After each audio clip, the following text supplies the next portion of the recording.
Let me talk through an interesting experience that happened to me after I posted a video the other day. So I posted a video on Wednesday this week, which was around the topic of the men in the middle.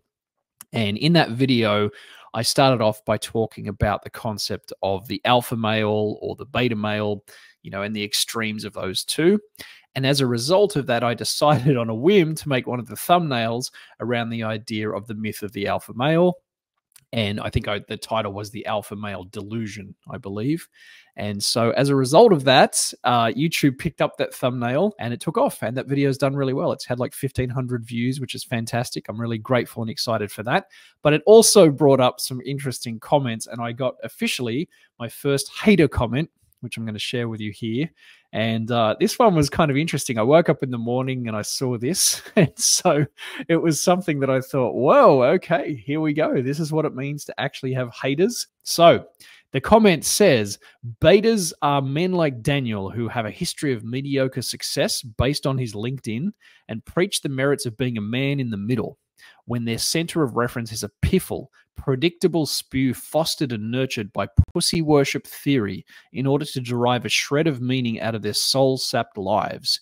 Keep up the good work. Love you.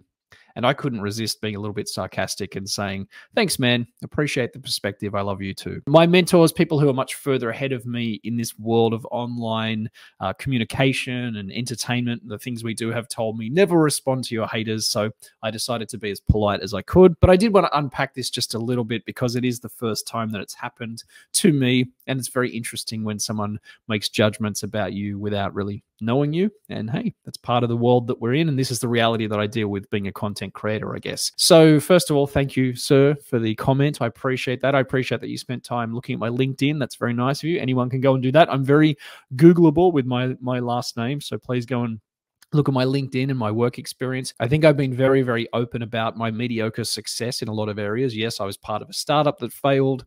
I've run my own business for many years. I've now gone back into working in a more corporate world where I do training and communication skills training and leadership coaching and things like that, which I really love.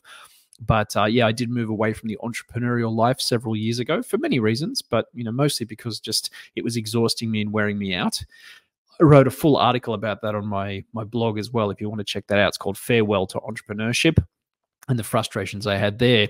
So yeah, he's right. He's actually right that I have had mediocre success in many areas of my life. And that's a frustration in some ways for me. I certainly do wish that my startup had succeeded and I'd become a billionaire. I wish that running my own business was a lot less stressful and didn't wear me out.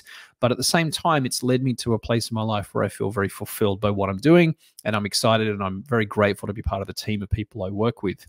The second part of this, the idea of the men in the middle being a center of reference for a piffle of predictable spew fostered and nurtured by pussy worship theory in order to derive a shred of meaning out of their soul-sapped lives. Okay, that's a very strong view. I'll take it on board. Possibly there is some truth in that. I know being part of a loving, meaningful relationship, there is definitely compromise. If that means pussy worship, okay, I'll take that on board. But at the same time, I think I would question whoever this is who wrote this about whether they are actually living a very fulfilling life if they're doing the complete opposite to this. And so I don't want to get too deep into this because I don't know the person. I don't know their life experience. I don't know what pain they've suffered. And I'm sure they, same as me, want to be loved. They want to be fulfilled. They want to live a great life. But I did want to acknowledge that this is part of reality. I think when you have a position online that people are going to sort of come at you and say things like this.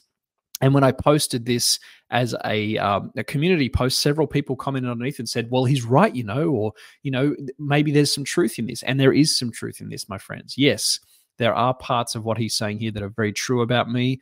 And I think about men in the middle as well. It's just a reality of life.